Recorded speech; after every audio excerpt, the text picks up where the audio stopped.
নমস্কার, আমি সৌমিতা দাস, শ্রুতিমঞ্জরির ছাত্রী। আমি সর্বভারতীয় সঙ্গীত ও সংস্কৃতি পরিষদের অনলাইন প্রতিযোগিতা মেধা 2025-এ অংশগ্রহণ করেছি।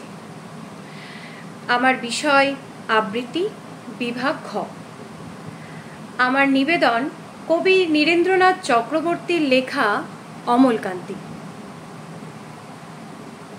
অমলকান্তি আমার বন্ধু। স্কুলে আমরা একসঙ্গে পড়তাম। রোজ দেরি করে ক্লাসে আসতো, পড়া পারত না।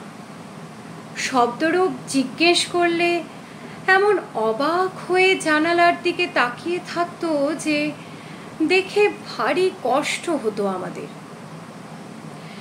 আমরা কেউ মাস্টার হতে চেয়েছিলাম, কেউ ডাক্তার, কেউ উকিল।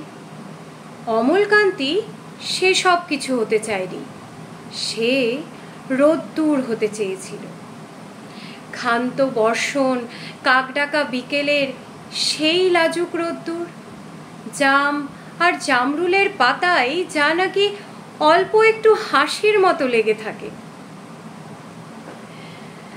আমরা কেউ মাস্টার হয়েছি, কেউ ডাক্তার, কেউ উকিল। অমলকান্তি রোদ্দুর হতে পারেনি। সে এখন অন্ধকার একটা ছাপাখানায় কাজ করে। মাঝে মধ্যে আমার সঙ্গে দেখা করতে আসে, চা খায়, এটা ওটা গল্প করে, তারপর বলে, উঠি তাহলে। আমি ওকে দরজা পর্যন্ত এগিয়ে দিয়ে আসি। আমাদের মধ্যে যে এখন মাস্টারি করে, অনায়াসে সে ডাক্তার হতে পারত।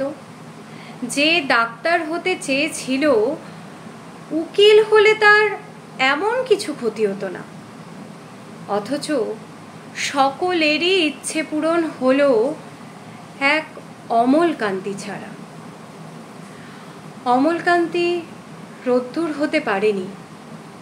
সেই অমলকান্তি রোদ্দুরের কথা ভাবতে ভাবতে ভাবতে ভাবতে যে একদিন রোদ্দুর হতে চেয়েছিল।